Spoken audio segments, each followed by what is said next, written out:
আজ বিজয় দিবস এই উপলক্ষে প্রদেশ কংগ্রেসের সভাপতি শুভঙ্কর সরকারের নেতৃত্বে বাংলাদেশ ডেপুটি হাই কমিশনের দফতরের সামনে অবস্থান কর্মসূচি কংগ্রেসের। এবং ডাক্তার মায়া ঘোষকে আমি কনফারেন্সে হাজির হয়েছি। আমি পশ্চিমবঙ্গ প্রদেশ কংগ্রেসকে স্যালুট জানাচ্ছি এবং ইন্দিরা গান্ধী তার নেতৃত্বে এবং বাংলাদেশের যারা কংগ্রেস যা পারে, ইন্দিরা গান্ধী যা পেরেছিলেন, তাই আজকে এই বিজয় স্মারক। সেখানকার পুণ্য মাটি নিয়ে ইন্দিরা গান্ধীর মূর্তির পাদদেশ থেকে আমরা বাংলাদেশ হাই কমিশনার পর্যন্ত যাব।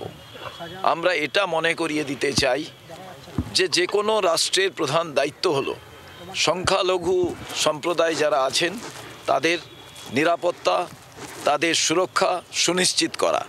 বিজয় স্মারকের পাশে এসে আমাদের যে প্রত্যেকটা লোমকূপ শিহরিত হয়ে ওঠে। আমরা 1971 সালের সেই ঘটনা কেউই ভুলিনি।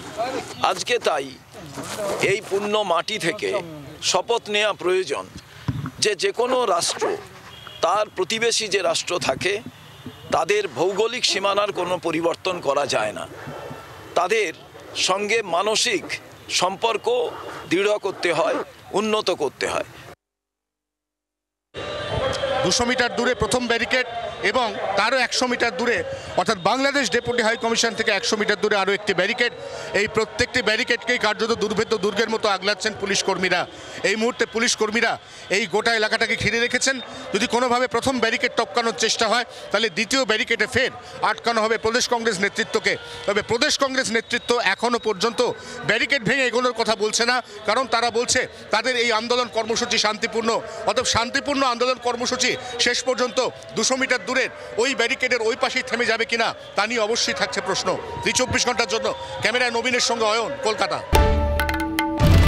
বাংলার আওয়াজ, বাঙালির আবেগ, জি 24 ঘন্টা।